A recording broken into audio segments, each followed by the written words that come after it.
What's up YouTube? Gina here, back at it again, and welcome back to the channel, guys. So today we will be creating another content about Farmers World, and silipin natin yung chart ng mga tokens niya. Wood, food, gold, kamusta? Magkano ang ang price? Silipin din natin yung wax and yung Bitcoin. Tingnan natin kung kamusta ang galawan niya.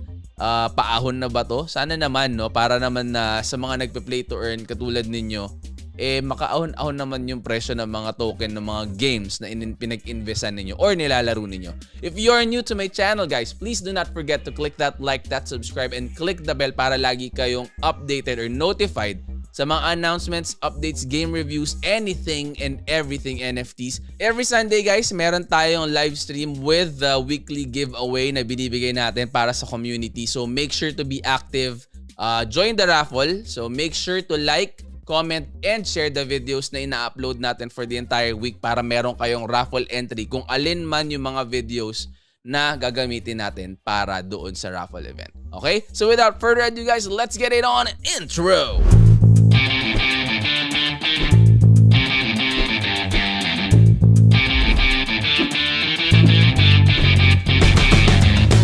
Okay guys, so this is the Play website. Link will be in the description of the video para pagka naka-create na kayo ng or nakabili na kayo ng inyong mga tools or nakapag-craft na kayo niya ng inyong mga tools, pwede ninyong gamitin yung link na nakalagay sa description. Okay? So, check lang muna natin. Ito na yung sa akin, guys. Makikita ninyo, 4 na yung ating chainsaw. So, nung bumaba yung price ni Farmers World, tinake advantage na rin natin yun para mag-craft ng pang-4 natin na chainsaw. Actually, 3rd at saka 4th. Yung 3rd na chainsaw, ginawa natin ng content yun last week. I don't know kung napanood na ninyo yun. Kung hindi man, link will still be in the description of the video para makita ninyo kamusta din at ano yung meron dun sa content na yun. Okay? Meron na tayong 4 na chainsaw, isang axe, isang fishing rod, and isang saw.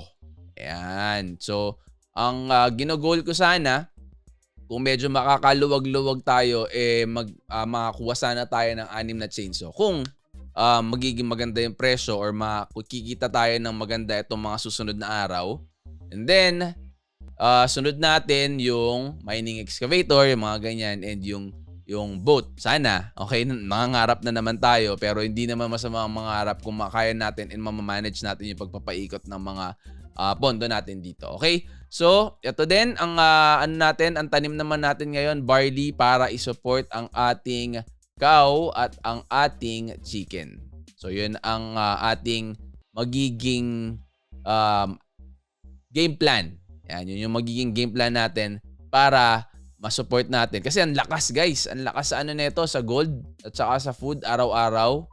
Mataas yung yung consumption niya. So, punta tayo, guys, dito sa Alcor Exchange. Okay, ito i-up natin to. Itong Alcor Exchange natin para makita ninyo. Ayan. So, unahin natin si food, guys. Ayan. So, nung mga nakaraang araw mula nung nag-holiday actually yung nag-Chinese New Year, yun, medyo napahinga ang merkado. So, medyo medyo bumaba noon. Ayan, 31, ito yung 1. Ayan, nakita nyo naman, Chinese New Year. So, medyo umangat ng konti, bumaba, umangat ulit, and then bumaba. Ngayon, nasa baba pa tayo, pero nagpa-pump na siya. Kanina, nasa 13, nag-11 pa pala, Yun yung tail end niya, guys. So, ayan, Nasa 11.8 kanina. And then, nag-mega pump, and then tuloy-tuloy na yung pump niya ngayon. Hopefully, makabalik na tayo sa 0.2 mark natin, and then, sana magtuloy-tuloy na kung mabibreak natin yung 0.3 na resistance, mas maganda para mas mas umangat yung kumpiyansa or yung confidence ng ating mga investor and yung mga players din natin dati na nag-pull out na and then binabantayan yung price action ni Farmers World kung aangat pa ba uli yan or something. So kung makikita nila na umangat and nagkaaroon ng momentum yung push ni Farmers World at ma-break nga sa ating 0.3 na resistance, maganda-gandang chance na umangat tayo ulit ng dire-diretso. Sana, 'di ba? 'Yun ang forecast natin and 'yun yung magiging implication pag nakaangat tayo doon. Pero sa ngayon, nasa 0.145 ang gimmick ng ating wood and Ito yung ating gold, 0.095. Ayan, nakita nyo rin, nag-pump din siya ng maganda-ganda. Ayan, mahaba-haba yung stick niya na yan. So, ano din yan, isa din sa bumabaya nung nakaraan. Ayan, nakita nyo naman, nagpahinga talaga. Diba? Nung nag-start Chinese New Year, mahaba ang holiday niyan ng mga kaibigan natin sa China. So, hindi lang yan yung one day katulad ng mga ibang bansa sa Pilipinas. Isang araw lang ang Chinese New Year. Sa kanila, weeks. Parang 2 weeks ata ang holiday nila na yan. So, yung iba, medyo nagbabalikan na. Yung iba, nakabakasyon pa. Pero yan, makikita ninyo. Okay, hindi ko naman sinasabi na yun lang yung reason kung bakit nag-dip itong presyo ng mga tokens ni Farmers World. Pero, it can be one of them. Kasi, tulad nga niyan, normally, ang observation natin, ang observation din ng mga ibang crypto experts is pag weekend, medyo nagpapahinga ang mga investors din, holiday din yan. Kumbaga, nagte-take time din sila to spend time with their family or do whatever they want para doon sa mga weekends natin. So, hindi naman lahat ganun ang ginagawa. Pero syempre, kung yung mga mayayaman at yung mga talagang very, very active na mga investors, traders, scalpers, or what not, ang tawag nyo dyan, basta connected or naglalaro ng trading or naglalaro ng mga play to earn din, 'di ba? 'Yun, may impact pa rin yung yung mga galaw nila. Bibili yan, kung magbebenta yan, merong impact yan dito sa mga sa pagtaas at pagbaba ng mga mga presyo. So, ito makikita niyo si food, ayan din, umaangat na rin siya. Okay, so makikita niyo yung trend niya bumaba. Ayan halos lahat bumaba simula noong Chinese New Year. Ayan umangat, bumaba, umangat onte. Ayan, yun yung yun yung price action niya. So ngayon nasa baba, mukhang umaangat na rin at sana ganun nga ang galawan niya at magtuloy-tuloy. So yun ang estado ng chart natin with Farmers World, wood, gold, and food. And silipin natin ngayon yung yung kamusta naman yung mga tokens natin. So yan, makikita ninyo, so far, 764 ang daily ng mga tools natin. Pwera pa yung cow, yung chicken, and yung mga barley. Pwera itong mga barley nga nito, pati itong nandito sa alternate ko, papapakain lang natin dito sa mga hayop natin. Okay, so yan. Nandito, 85 wax ang kitaan natin dun sa alternate natin. Meron na yang 5 na axe. So, tignan natin kung madadagdagan natin at ma-full tank na natin yan at maging 6 na tools. So, ang 85 wax, magkano ngayon ang wax? Refresh natin to, sana mangat pa. Ay, naku, bumaba ng bahagya.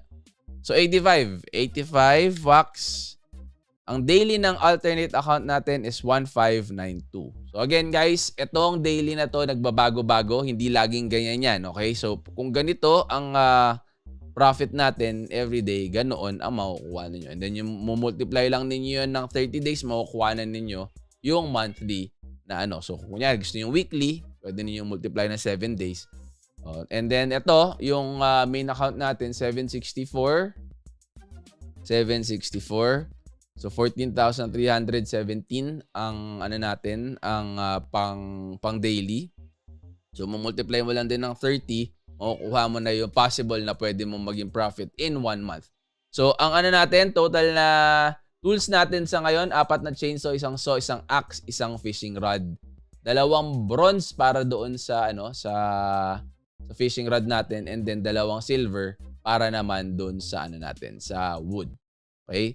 Kompleto pa rin ang cow, 2. Dairy cow yan. So wala tayong bull, hindi tayo nagbe-breed. 3 chicken, hindi pa nagsisimula yung iba. Okay, merong isa na nagsimula na pero hindi naman tuloy-tuloy. Pero ayan nga, pupuntuhan na rin natin yan very, very soon para makapag-produce na rin na pwede nating i-burn. Which is, yun nga, yung ito. Makikita ninyo yung dito sa natin, sa account natin. Yung milk. Ayan, so ito ang gagamitin natin. Pag binurn mo yan kasi makakakuha ka ng gold, and then yung gold ipang re-repair natin dun sa mga tools natin. Okay? So yun ang action plan natin para sa mga susunod na araw. And again, sana talaga magtuloy-tuloy na ang magandang galawan ng market, 'di ba? Tingnan natin yung Bitcoin, guys. Para masilip din natin kung kamusta. Alam ko 43k na nung nakaraan eh. USD natin, guys, yung ano, yung kanyang 43k. Ayan, nakikita naman ninyo 43,000 magmula nung mga nakaraang araw linggo. Napakasama nung mga ano na yon na nag 34,000 yata yun or parang a little less than 34,000. Pero ngayon, umahon na ang ating Bitcoin. Maganda-ganda na ang takbo niya. Tingnan natin yung chart niya. Ayan, silipin natin. Umangat siya. Ayan, pumalo pa siya ng ano. Taga lang, tingnan natin. Baka mamaya naman ito 7 days natin. So ayan, makikita ninyo. Feb 2, Feb 4 ang baba. Oh. Ayan, and then umangat. Ayan, nag-40ish na siya dito. Nag-45 pala nung kailan. Oh. Ayan, nag-high siya ng 44,938. So nandito siya ngayon. Then sana talaga umangat pa siya ulit para maganda-ganda ang gimikan, 'di ba?